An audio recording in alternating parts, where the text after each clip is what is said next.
Hey guys, welcome to a quick video on just a couple thoughts I've been having. We're studying 1 Corinthians together in our house church.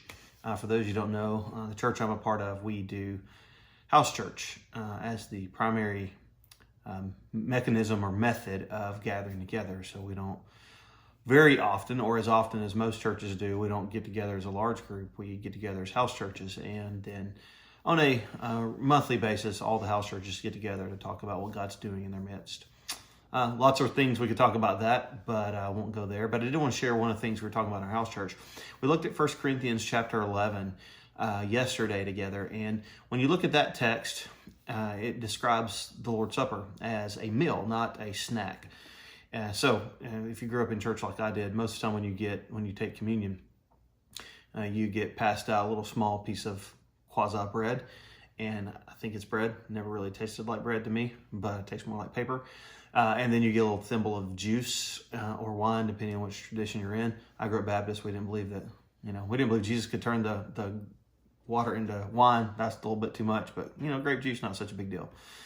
Okay, we believe he could do that. We just didn't believe that he did do that. But thankfully, I've learned to partake in some enjoyable wine over the last few years.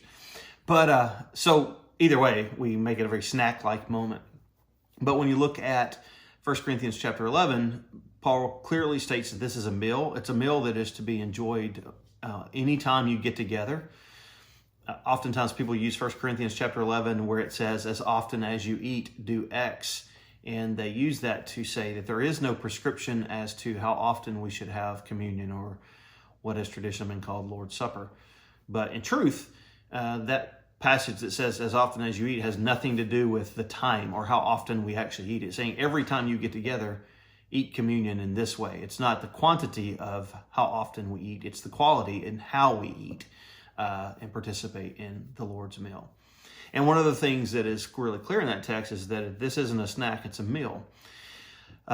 When we gather together as believers, one of the things we should be doing together is sharing a meal that allows us to remember that Christ gave his body as we eat the bread, broken for us or for our sake, and he gave his blood.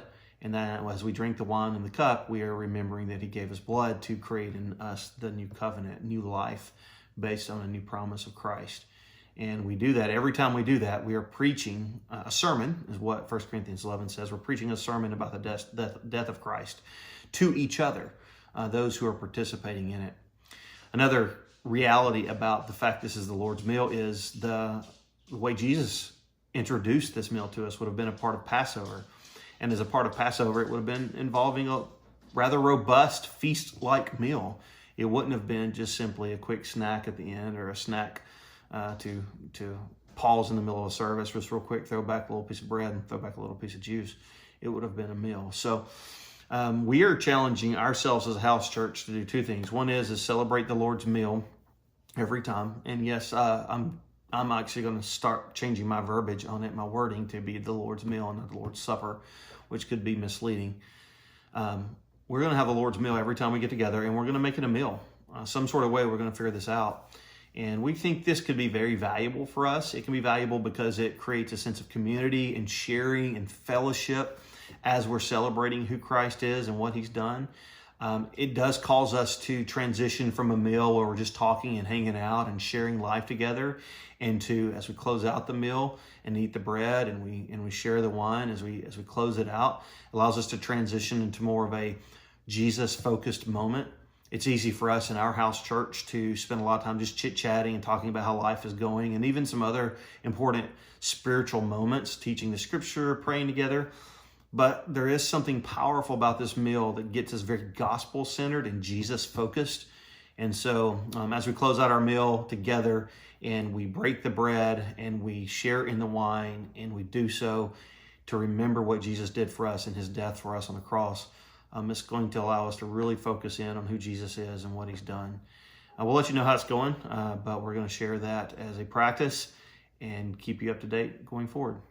Thanks.